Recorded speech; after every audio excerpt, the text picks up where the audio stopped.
Hello everyone, स्वागत है एक बार फिर से आप सभी साथियों का शिक्षा संकल्प के इस ऑनलाइन यूट्यूब प्लेटफॉर्म पर। कैसे हैं आप सभी दोस्त? आशा करते हैं कि आप लोग बहुत ही अच्छे होंगे, स्वस्थ होंगे। आप सभी को पता है डेली सुबह 11:30 बजे सामान्य ज्ञान का स्पेशल टेस्ट होता है जो कि यूपी ट्रिपल पेट परीक्षा के लिए महत्वपूर्ण है। साथियों, हमने आपसे कहा था यदि आप लोग डेली इन क्लासेस को अटेंड कर रहे हैं आप लोग बहुत ही कंफर्टेबल फील करेंगे जीके जीएस सेगमेंट में। तो आइए शुरुआत करते हैं बिना किसी देरी के। आप लोग पूरे धैर्य के साथ अंत तक बने रहिएगा। यहाँ पर सेलेक्टेड क्वेश्चंस को ही कवर किया गया है। पहला सवाल स्क्रीन पर लग चुका है, सभी लोग आंसर करें। लिपुलेख दर्रा किस राज्य में स्थित है? बताइएगा। उत्तराखंड, सिक्किम, हिमाचल प्रदेश और आपका दिया है केरल। आपके सामने 4 ऑप्शन दिए गए हैं, आप लोग आंसर कर सकते हो। साथियों याद रखिएगा, जो भी दोस्त यहाँ पर जा रहे हैं ऑप्शन नंबर ए पर वो बिल्कुल राइट हो जाएंगे। साथियों, लिपुलेख दर्रा जो है ये आपका उत्तराखंड राज्य में स्थित है।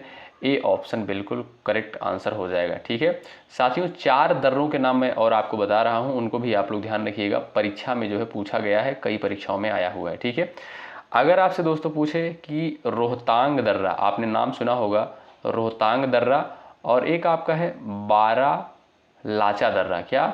बारा लाचा दर्रा। ये दोनों दर्रे दोस्तों आपके कहाँ पर स्थित हैं? ये आपका हिमाचल प्रदेश में स्थित है। ठीक, और 2 दर्रों का नाम और मैं बता रहा हूँ आपको, वो भी याद रखिएगा। एक है दोस्तों आपका बनिहाल दर्रा। क्या? बनिहाल दर्रा। और एक है आपका जोजिला दर्रा। क्या? जोजिला दर्रा। ये दोनों दर्रे दोस्तों आपके कहाँ पर स्थित हैं? ये दोनों दर्रे जो है आपके जम्मू कश्मीर में स्थित हैं। ठीक है, तो यहाँ पर आपसे लिपुलेख दर्रा के बारे में पूछता है तो ये आपका उत्तराखंड में स्थित है। और रोहतांग दर्रा, बारालाचा दर्रा ये आपका हिमाचल प्रदेश में स्थित है। बनिहाल दर्रा और जोजिला दर्रा ये आपका जो है कहाँ पर है? ये आपका जम्मू कश्मीर में स्थित है। ठीक, अगला सवाल देखिए। हिंदू मुस्लिम एकता का प्रतीक शुलहकुल उत्सव जो है कहाँ पर आयोजित किया जाता है? सवाल नंबर 2 का आंसर करें। यहाँ पर आपका राइट आंसर क्या हो जाएगा बताइए। चलिए भाई, सभी साथी आंसर देने का प्रयास करें। हिंदू मुस्लिम एकता का प्रतीक शुलहकुल उत्सव जो है कहाँ आयोजित किया जाता है? चलिए सभी लोग आंसर देने का प्रयास करें। हिंदू मुस्लिम एकता का प्रतीक शुलहकुल उत्सव जो है कहाँ आयोजित किया जाता है? दोस्तों ये जो है आपका आगरा में। कहाँ पर भाई? आगरा में जो है आयोजित किया जाता है शुलहकुल उत्सव, जो कि हिंदू मुस्लिम एकता का जो है प्रतीक माना जाता है। ऑप्शन नंबर बी आपका बिल्कुल करेक्ट आंसर है। अगला सवाल, अशोक ने किस बौद्ध साधु से प्रभावित होकर बौद्ध धर्म को अपनाया था? सवाल नंबर 3 का आंसर करिएगा। चलिए, अशोक ने किस बौद्ध साधु से प्रभावित होकर बौद्ध धर्म अपनाया था? विष्णुगुप्त, उपगुप्त, ब्रह्मगुप्त, बृहद्रथ। सवाल नंबर 3 का आप लोग यहाँ पर बताइए आंसर। चलिएगा, यहाँ पर दोस्तों आपका राइट आंसर क्या हो जाएगा भाई? उपगुप्त। ऑप्शन नंबर बी बिल्कुल राइट आंसर हो जाएगा। उपगुप्त से प्रभावित होकर जो है अशोक ने बौद्ध धर्म को अपनाया था। ऑप्शन नंबर बी आपका राइट है। अगला सवाल, मौलिक कर्तव्य किस भाग से संबंधित है? सभी को पता होना चाहिए। सवाल नंबर 4 का आंसर करें। चलिएगा साथियों, मौलिक कर्तव्य की संख्या कितनी है? मौलिक कर्तव्य की संख्या वर्तमान में जो है 11 मौलिक कर्तव्य हैं, याद रखें। और इसका वर्णन जो है भाग 4 क में किया गया है। अनुच्छेद की अगर हम बात करें तो अनुच्छेद की अगर हम बात करें दोस्तों 51A के तहत, क्या भाई? 51A के तहत जो है मौलिक कर्तव्य को रखा गया है। ये ऑप्शन आपका राइट हो जाएगा। अगर आपसे पूछा जाए कि मौलिक कर्तव्य की अवधारणा किस देश के संविधान से ली गई है, तो ये जो है आपका रूस के संविधान से लिया गया है। ठीक है, ये भी पॉइंट आप लोग याद रखिएगा।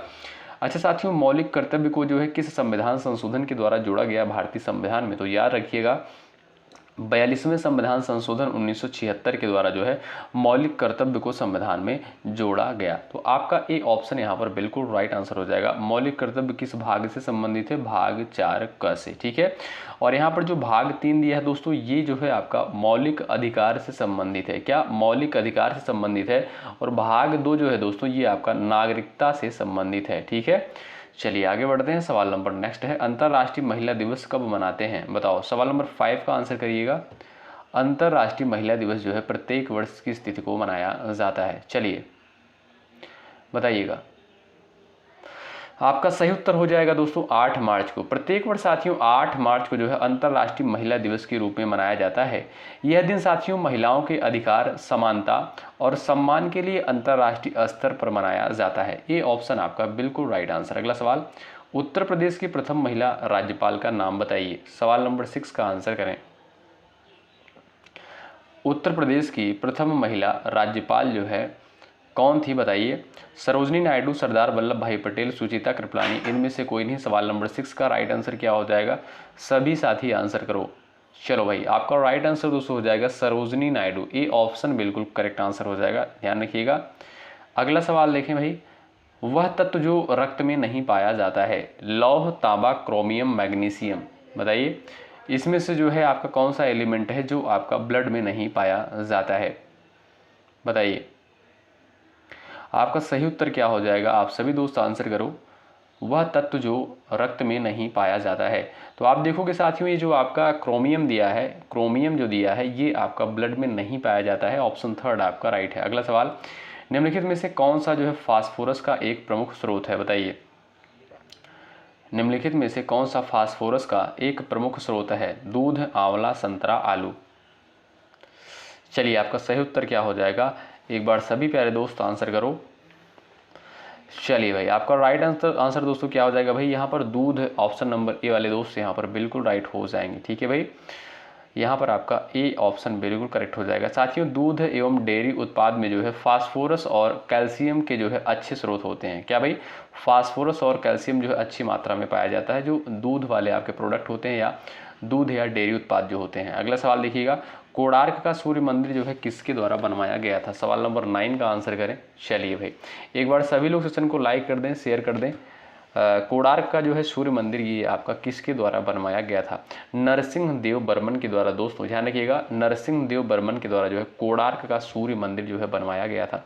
और ये कहाँ पर स्थित है साथियों, ये आपका उड़ीसा में स्थित है। ठीक, अगला सवाल देख लो, राज तरंगड़ी पुस्तक के राइटर कौन थे, बताइए। सवाल नंबर 10 का आंसर करो। राज तरंगड़ी पुस्तक के जो है राइटर का नाम बताइए। चलिए भाई साथियों, राज तरंगड़ी की जो पुस्तक के राइटर थे उनका नाम था कल्हड़ था। ए ऑप्शन करेक्ट हो जाएगा साथियों, ए ऑप्शन बिल्कुल राइट आंसर हो जाएगा, ध्यान रखिएगा आप लोग। ठीक है, और इसमें दोस्तों अगर बात करें राज तरंगड़ी में किसका उल्लेख मिलता है, तो यहाँ पर दोस्तों जम्मू कश्मीर के इतिहास के बारे में यहाँ पर जानकारी मिलती है। ठीक है, जम्मू कश्मीर का इतिहास जो है कहाँ पर देखने को मिलता है, राज तरंगड़ी पुस्तक में।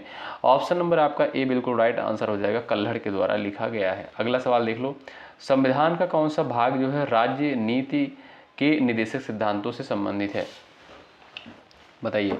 राज्य के नीति निर्देशक सिद्धांत जो है आपका किस यहाँ पर जो है किस भाग में वर्णित है, बताइए। सही उत्तर क्या हो जाएगा, आप सभी प्यारे दोस्त आंसर कर दो। राइट आंसर दोस्तों आपका क्या हो जाएगा, बताओ। चलो भाई, जो भी दोस्त यहाँ पर भाई गए हैं किस ऑप्शन पर, जो भी साथी यहाँ पर जा रहे हैं भाग 4 पर, वो बिल्कुल राइट है। ठीक है, राज्य की नीति निर्देशक सिद्धांत ये जो है दोस्तों आपका भाग 4 में देखने को मिलता है। और भाग 4 का में दोस्तों आप सभी को पता होगा ये जो है आपका मौलिक कर्तव्य। ठीक है, और बात करें दोस्तों राज्य के नीति निर्देशक सिद्धांत है ये दोस्तों किस देश के संविधान से लिया गया है, ये आपका आयरलैंड के संविधान से लिया गया है, कई बार परीक्षाओं में पूछा गया है। ठीक, अगला सवाल, हैजा की रोगाणु की खोज किसने की थी, बताइए। हैजा की रोगाणु की खोज जो है किसके द्वारा करी गई थी, सवाल नंबर 12 यहाँ पर है। Robert Koch, M Laveran, Felix Hoffmann, Filippo फाकनी, बताइए। चलिए, आपका सही उत्तर क्या हो जाएगा, सभी लोग बताइएगा। हैजा की रोगाणु की खोज किसके द्वारा करी गई थी, रॉबर्ट कोच के द्वारा। कब दोस्तों, 1883 में। ठीक है, 1883 में रॉबर्ट कोच के द्वारा करी गई थी। ए ऑप्शन राइट है। अगला सवाल, सरदार सरोवर बांध जो है निम्नलिखित में से किस नदी पर स्थित है, बताइए। सरदार सरोवर बांध जो है ये आपका किस नदी पर स्थित है, कृष्णा, गोदावरी, नर्मदा और आपका दिया है महानदी। तो ये दोस्तों आपका नर्मदा नदी पर स्थित है। क्या भाई, नर्मदा नदी पर स्थित है। सी ऑप्शन जो है बिल्कुल राइट आंसर हो जाएगा। यानी आप इसको कह सकते हो दोस्तों, ये कहाँ पर है, सरदार सरोवर डैम ये आपका गुजरात में है। ठीक है, गुजरात में किस नदी पर, नर्मदा नदी पर। ऑप्शन आपका थर्ड राइट है। जोजिला दर्रा जो है किसको जोड़ता है, बताइए। चलिए भाई, श्रीनगर और लेह को, अरुणाचल प्रदेश और तिब्बत को, चाबा और स्पीति को, कालीपांग और ल्हासा को। जोजिला दर्रा जो है किसको जोड़ता है, सही उत्तर दोस्तों आपका क्या हो जाएगा, बता दो, आंसर कर दो। श्रीनगर और लेह को, याद रखें श्रीनगर और लेह को जो है जोजिला दर्रा जोड़ता है। ये ऑप्शन आपका दोस्तों यहाँ पर बिल्कुल करेक्ट आंसर हो जाएगा, ध्यान रखें आप लोग। अगला सवाल देखिए, ये रहा आपके सामने, लाइफ डिवाइन पुस्तक के राइटर कौन है बताइए। सवाल नंबर 15 का आंसर करें, लाइफ डिवाइन पुस्तक के जो है राइटर कौन है। चलिए भाई सभी लोग आंसर छाप दो, फटाफट आंसर दे दो।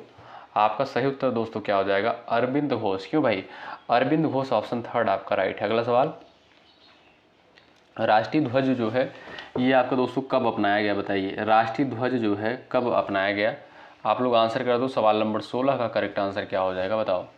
राष्ट्रीय ध्वज जो है ये आपका कब अपनाया गया। साथियों याद रखिएगा आप लोग, 22 जुलाई 1947 को, कब, 22 जुलाई 1947 को जो है राष्ट्रीय ध्वज को अपनाया गया। आपका यहाँ पर जो ए ऑप्शन दिया है यही आपका बिल्कुल सही उत्तर हो जाएगा। अगला सवाल देख लो, इनमें से कौन सी नदी जो है अरब सागर में मिलती है। सिंधु, गोदावरी, ब्रह्मपुत्र, कृष्णा। चलिए आंसर करिएगा, इनमें से कौन सी नदी अरब सागर में जो है मिलती है। आपका इस सवाल का राइट आंसर हो जाएगा दोस्तों सिंधु नदी। क्या भाई, सिंधु नदी जो है इनमें से आपकी अरब सागर में मिलती है, ये ऑप्शन करेक्ट हो जाएगा। और गोदावरी को जो दोस्तों ये आप सभी को पता होगा, दक्षिण भारत की जो है सबसे बड़ी नदी है गोदावरी, ठीक है, और इसे दक्षिण गंगा भी कहा जाता है, ठीक है। अगला सवाल, निम्नलिखित में से कौन सा भारत का गैर संवैधानिक संस्था थी बताइए। और साथियों गोदावरी को जो है वृद्ध गंगा के नाम से भी जानते हैं। निम्नलिखित में से कौन सा जो है भारत का गैर संवैधानिक संस्था थी। वित्त आयोग, राज्य मानवाधिकार आयोग, राष्ट्रीय आयोग, चुनाव आयोग। आपका यहाँ पर थर्ड ऑप्शन करेक्ट हो जाएगा, राष्ट्रीय आयोग। अगला सवाल देख लो, इनमें से कौन जो है उड़ीसा की पारंपरिक चित्रकारी है। सवाल नंबर 19 का आंसर करें आप लोग। चलिए सही उत्तर क्या हो जाएगा बताओ। इनमें से कौन जो है उड़ीसा की पारंपरिक चित्रकारी है। पट्टचित्र, मधुबनी, वर्ली और आपका दिया है सांझी। आपका राइट आंसर दोस्तों हो जाएगा पट्टचित्र, ठीक है। पट्टचित्र जो है ये आपका उड़ीसा की पारंपरिक चित्रकारी है, ए ऑप्शन करेक्ट है। अगला सवाल, इनमें से कौन जो है रिजर्व बैंक का गवर्नर नहीं रहा है। मनमोहन सिंह, सुनील अरोड़ा, उर्जित पटेल, रघुराम राजन। बताइए इनमें से कौन जो है रिजर्व बैंक का गवर्नर नहीं रहा है। सही आंसर क्या हो जाएगा आप लोग बता दो, फटाफट आंसर कर दो इस सवाल के लिए। आपका सही उत्तर क्या हो जाएगा, सुनील अरोड़ा। जो भी साथी बी ऑप्शन पर गए हैं वो बिल्कुल यहाँ पर राइट हो जाएंगे, ठीक है। ऑप्शन नंबर बी वाले साथी करेक्ट हो जाएंगे। चलिए अगला सवाल, सवाल नंबर नेक्स्ट है, इनमें से कौन सी बाणभट्ट द्वारा लिखित प्राचीन पुस्तक है। कादम्बरी, मृच्छकटिका, मेघदूत, गीत गोविंद। सवाल नंबर 21 है आपकी स्क्रीन पर है, सभी प्यारे साथी आंसर करो। चलिए इनमें से जो है कौन सी बाणभट्ट द्वारा लिखित प्राचीन पुस्तक है।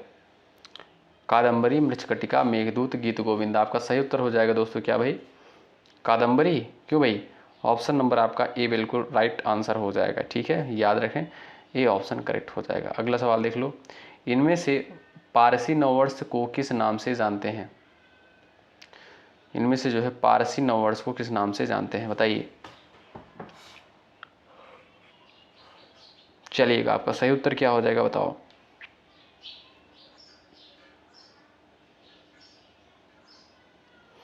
इनमें से पारसी नववर्ष को किस नाम से जानते हैं।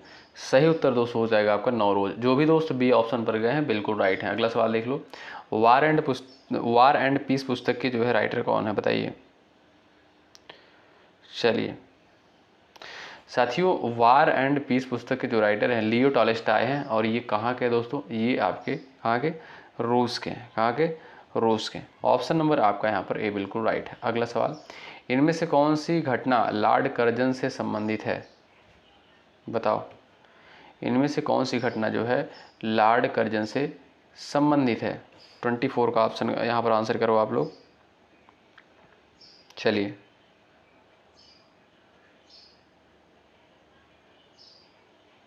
सही उत्तर दोस्तों क्या हो जाएगा आप लोग बताओ। तो बंगाल का विभाजन, ठीक है। बंगाल के विभाजन के समय जो है गवर्नर जनरल कौन था भाई, लॉर्ड कर्जन था, ठीक है। ऑप्शन नंबर आपका ए बिल्कुल राइट आंसर हो जाएगा, ध्यान रखें ए ऑप्शन वाले साथी यहाँ पर करेक्ट है। और बंगाल का विभाजन कब हुआ था, 1905 को हुआ था। नर्मदा नदी पर कौन सा बांध है बताइए। नर्मदा नदी पर जो है आपका कौन सा बांध है। चलिए 25 का आंसर करें, सरदार सरोवर बांध। कौन सा बांध दोस्तों, सरदार सरोवर बांध जो है ये आपका नर्मदा नदी पर स्थित है। आपका बी ऑप्शन करेक्ट है। अगला सवाल, भारतीय संविधान में कुल कितनी अनुसूचियां हैं बताइए। 26 का आंसर करो। भारतीय संविधान में जो है कुल कितनी अनुसूचियां हैं। बात करें दोस्तों अगर मूल संविधान की, तो मूल संविधान में जो है कुल 8 अनुसूचियाँ थी, वर्तमान में कुल 12 अनुसूचियाँ हैं। ठीक है, तो ए ऑप्शन आपका यहाँ पर बिल्कुल करेक्ट आंसर है। अगला सवाल, जनगणना 2011 के अनुसार भारत का जनगणना कितना है, बताइए।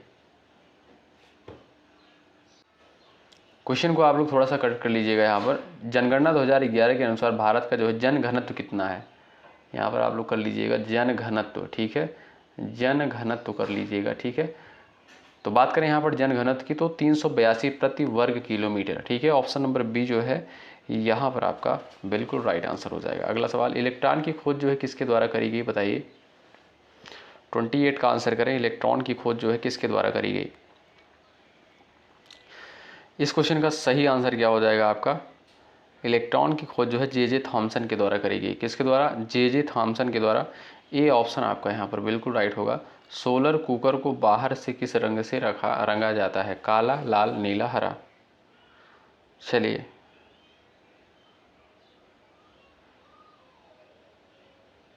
प्रयास करिएगा आंसर देने के लिए। सोलर कुकर को बाहर से जो है किस रंग से रंगा जाता है, काले रंग से। क्यों भाई, क्योंकि यहाँ पर जो है अवशोषण की क्षमता ज़्यादा होती है काले रंग की। ठीक है, प्रकाश को ज़्यादा मतलब ऐसा होता है कि जल्दी अवशोषित करता है। ठीक है, जैसे इसलिए कहा जाता है कि गर्मियों के दिन में जो है काले कलर का कपड़ा यानी ब्लैक कलर का कपड़ा नहीं पहनना चाहिए। इससे क्या होता है, गर्मी ज़्यादा बढ़ती है। क्यों, क्योंकि अवशोषण की क्षमता जो है ज़्यादा होती है जो ब्लैक कलर का कपड़ा होता है। ठीक है, तो इसीलिए जो है यहाँ पर सोलर कुकर को बाहर से किस रंग से रंगा जाता है, ब्लैक कलर से रंगा जाता है। ठीक है, तो आपका ए ऑप्शन यहाँ पर बिल्कुल राइट होगा। अगला सवाल, इनमें से जो है किस वंश की स्थापना कुतुबुद्दीन ऐबक ने की, बताइए। चलिए, इनमें से जो है किस वंश की स्थापना कुतुबुद्दीन ऐबक ने की, तो गुलाम वंश ऑप्शन नंबर आपका ए बिल्कुल राइट आंसर हो जाएगा। कब, 1206 में। कब दोस्तों, 1206 में। ए ऑप्शन राइट है। अगला सवाल देख लो, भारतीय संविधान के किस अनुच्छेद के तहत हिंदी को आधिकारिक राजभाषा घोषित किया गया। सवाल नंबर 31 का राइट आंसर क्या है, बताइए। भारतीय संविधान के किस अनुच्छेद के तहत हिंदी को आधिकारिक राजभाषा घोषित किया गया। आपका सही उत्तर दोस्तों क्या हो जाएगा इस सवाल के लिए, सही उत्तर हो जाएगा आपका अनुच्छेद 343 के तहत। ऑप्शन नंबर बी करेक्ट हो जाएगा, बी ऑप्शन राइट हो जाएगा आपका। ठीक है, अगला सवाल देख लो यहाँ पर। चलिए, अच्छा, राजभाषा का उल्लेख दोस्तों किस अनुसूची में किया गया है, अनुसूची 8 के तहत जो है इसका उल्लेख किया गया है और इसमें 22 भाषाओं का वर्णन किया गया है। ठीक है, चलो अगला सवाल देखते हैं। ये रहा, सिखों के 5वें गुरु का नाम क्या था, बताइए। सिखों के जो है 5वें गुरु का नाम क्या था, गुरु अर्जुन देव। क्या भाई, गुरु अर्जुन देव। ऑप्शन नंबर ए बिल्कुल राइट है। इनमें से कौन जो है सबसे ज़्यादा बार केंद्रीय बजट प्रस्तुत किया है, मोरारजी देसाई, पी चिदम्बरम, प्रणब मुखर्जी, इनमें से कोई नहीं। सही उत्तर क्या है, बताइए। इनमें से कौन जो है सबसे ज़्यादा बार केंद्रीय बजट जो है प्रस्तुत किया है। सही आंसर क्या हो जाएगा इस क्वेश्चन का, राइट आंसर हो जाएगा दोस्तों मोरारजी देसाई के द्वारा जो है सबसे ज़्यादा बार केंद्रीय बजट प्रस्तुत किया गया है। ये ऑप्शन राइट है। भाई एक बार सभी लोग सेशन को लाइक कर दें, पूरी ऊर्जा के साथ क्लास में बने रहिएगा। यहाँ पर सिलेक्टेड क्वेश्चन से ही लिया गया है, पिछले वर्ष का प्रश्न पत्र उठाकर देखिएगा, इसी आधार पर जो है सवाल पूछे गए हैं पेपर में। ठीक है, तो इनमें से जो है किस राज्य में दलदली मृदा मुख्य रूप से नहीं पाई जाती है, केरल, मध्य प्रदेश, उड़ीसा और आप क्या दिया है पश्चिम बंगाल। तो कहाँ पर दोस्तों दलदली मृदा नहीं पाई जाती है, तो वो है दोस्तों आपका एमपी। एमपी में दोस्तों आपका कह सकते हो कि यहाँ पर जो है दलदली मृदा नहीं पाई जाती। अच्छा, फिर कहाँ पाई जाती है, केरल हो गया आपका, पश्चिम बंगाल हो गया, उड़ीसा हो गया, यहाँ पर जो है दोस्तों आपका दलदली टाइप की मृदा पाई जाती है। ठीक है, तो आपका बी ऑप्शन करेक्ट है, मध्य प्रदेश। अगला सवाल देख लीजिए, चौरी चौरा की घटना जो है कब हुई थी, बताइए। चलिए बताइएगा फटाफट, आपका राइट आंसर क्या हो जाएगा। चौरी चौरा की घटना दोस्तों कब होती है, 5 फरवरी 1900, क्या भाई 5 फरवरी 1922 को जो है ये घटना होती है। और इस घटना के चलते दोस्तों ध्यान रखिएगा, इस घटना के चलते जो है, इस घटना के कारण महात्मा गांधी ने जो है असहयोग आंदोलन जो है वापस ले लिया था।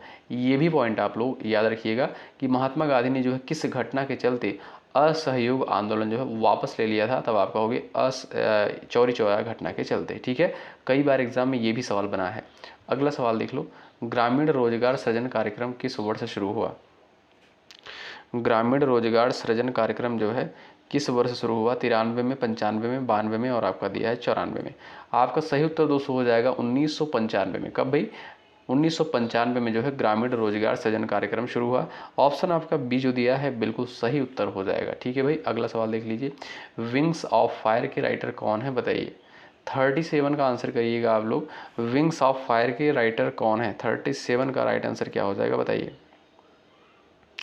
APJ Abdul Kalam, Salman Rushdie, RK Narayan, Vikram Seth. आपका राइट आंसर दोस्तों हो जाएगा APJ Abdul Kalam. A option बिल्कुल राइट है। एक दल से चयनित होने के बाद दूसरे दल में शामिल होने को क्या कहते हैं, 38 का आंसर करिए। एक दल से चयनित होने के बाद दूसरे दल में शामिल होने को जो है क्या कहा जाता है, दल बदल कहा जाता है। क्या दोस्तों, दल बदल कहा जाता है। आपका ए ऑप्शन करेक्ट होगा। अगला सवाल, इनमें से उद्देशिका का कौन सा शब्द हमें एक परिवार के सदस्य होने की भावना को प्रदर्शित करता है। भाईचारा यानी बंधुत्व, प्रजातंत्र, समानता, इनमें से कोई नहीं। चलिए, इनमें से उद्देशिका का कौन सा शब्द जो है हमें एक परिवार के सदस्य होने की भावना को प्रदर्शित करता है। आपका सही उत्तर हो जाएगा दोस्तों बंधुत्व। ठीक है, ऑप्शन नंबर ए करेक्ट हो जाएगा, यानी भाईचारा। अगला सवाल, लोकसभा चुनाव के लिए उम्मीदवार बनने की न्यूनतम आयु सीमा कितनी होनी चाहिए बताइए। लोकसभा चुनाव के लिए उम्मीदवार बनने की न्यूनतम आयु सीमा कितनी होनी चाहिए भाई, 25 ईयर। क्या भाई, 25 वर्ष होनी चाहिए। ए ऑप्शन आपका राइट हो जाएगा। अच्छा, लोकसभा के सदस्यों का कार्यकाल दोस्तों कितना होता है, 5 वर्षों का होता है। और लोकसभा को दोस्तों निम्न सदन कहते हैं। क्या भाई, निम्न सदन कहते हैं। अगला सवाल, निम्नलिखित में से जो है कौन सा बायोगैस का प्रसिद्ध नाम है बताइए। चलिए, निम्नलिखित में से जो है कौन सा बायोगैस का प्रसिद्ध नाम, चलिए बताइए। इस क्वेश्चन का राइट आंसर दोस्तों क्या हो जाएगा आपका, गोबर गैस हो जाएगा। क्या भाई, गोबर गैस। ऑप्शन आपका थर्ड राइट है। अगला सवाल, भूदान आंदोलन जो है किसके द्वारा शुरू किया गया था बताइए। भूदान आंदोलन जो है किसके द्वारा शुरू किया गया था, विनोबा भावे के द्वारा। ए ऑप्शन आपका जो दिया है बिल्कुल दोस्तों यहाँ पर राइट आंसर हो जाएगा, ध्यान रखिए। अगला सवाल, गेट वे ऑफ इंडिया कहाँ पर स्थित है बताइए। 43 का आंसर करें। गेट वे ऑफ इंडिया जो है ये आपका कहाँ पर स्थित है, मुंबई, कोलकाता, दिल्ली, बेंगलुरु। आपका सही उत्तर क्या हो जाएगा इस सवाल के लिए, आपका राइट आंसर दोस्तों क्या हो जाएगा, मुंबई। ठीक है, गेट वे ऑफ इंडिया कहाँ पर स्थित है, मुंबई में स्थित है। आपका ए ऑप्शन बिल्कुल करेक्ट आंसर हो जाएगा, ध्यान रखें। अगला सवाल, खिलाफत आंदोलन जो है किस वर्ष शुरू हुआ बताइए। चलिए आंसर करिएगा। खिलाफत आंदोलन जो है किस वर्ष शुरू हुआ, 1922 में, 23 में, 20 में और आपका दिया है 21 में। आपका राइट आंसर क्या हो जाएगा, 1919 में खिलाफत आंदोलन की शुरुआत होती है। आपका यहाँ पर साथियों चारों ऑप्शन करेक्ट गलत है, यहाँ पर 1919 होगा। ठीक है भाई, चलिए अगला सवाल देखते हैं। सवाल नंबर नेक्स्ट है, भारत का पहला उपग्रह कौन सा था जो भारतीय गणितज्ञ के नाम पर था तथा सोवियत यूनियन द्वारा वर्ष 1975 में प्रक्षेपित किया गया था बताइए। 45 का आंसर बता सकते हो आप लोग। रोहिणी, आर्यभट्ट, भास्कर और इनमें से कोई नहीं। आपका बी ऑप्शन करेक्ट हो जाएगा, आर्यभट्ट। अगला सवाल, 1930 में मुस्लिम लीग का अध्यक्ष कौन था बताएं। मुस्लिम लीग का अध्यक्ष जो है 1930 में कौन था पता होना चाहिए, मोहम्मद इकबाल। ऑप्शन नंबर आपका जो ए दिया है यही आपका सही उत्तर हो जाएगा साथियों। ठीक है, अगला सवाल, विश्व ब्रेल दिवस कब मनाया जाता है। 48 का आंसर कर सकते हो। विश्व ब्रेल दिवस जो है कब मनाया जाता है, आपका सही उत्तर क्या हो जाएगा साथियों, याद रखें आप लोग 4 जनवरी को। क्यों भाई, 4 जनवरी को जो है आपका विश्व ब्रेल दिवस मनाया जाता है। चलिए आगे बढ़ते हैं। अगला सवाल देखिए, कथकली किस राज्य का शास्त्रीय नृत्य है बताइए। कथकली किस राज्य का शास्त्रीय नृत्य है, केरल, कर्नाटक, असम और आपका दिया है महाराष्ट्र। सब लोग आंसर कर दें एक बार। चलो भाई, यदि आप लोग टेलीग्राम चैनल से नहीं जुड़े हो जुड़ जाइएगा। इस वीडियो के डिस्क्रिप्शन बॉक्स में टेलीग्राम चैनल का लिंक दे दिया गया है। ठीक है साथियों, तो कथकली किस राज्य का शास्त्रीय नृत्य है, ये आपका केरल का है। कहाँ का भाई, केरल का है। ए ऑप्शन आपका राइट है। और ये है आपका लास्ट सवाल, कुचिपुड़ी जो है कहाँ का लोक नृत्य है। कुचिपुड़ी दोस्तों कहाँ का लोक नृत्य है, सवाल नंबर 50 का आंसर करें। सभी प्यारे साथी आंसर करें चलिएगा। और इस क्वेश्चन का आंसर आप लोग करिएगा। आप सभी जानते हैं लास्ट क्वेश्चन का आंसर आपको देना होता है। इससे ये पता चलता है कि ऐसे कितने दोस्त हैं जो लास्ट तक जो है इस सेशन में बने रहते हैं। साथियों ये सभी महत्वपूर्ण सवाल है, परीक्षा के दृष्टिकोण से आप लोग पेपर उठाकर देखिएगा पिछले साल का। ठीक है, तो चलिए मिलते हैं आपसे नेक्स्ट क्लास में। तब तक के लिए बाय बाय, टेक केयर। आप लोग अपना ख्याल रखें, अपने माता पिता का ख्याल रखें। जय हिंद, जय भारत।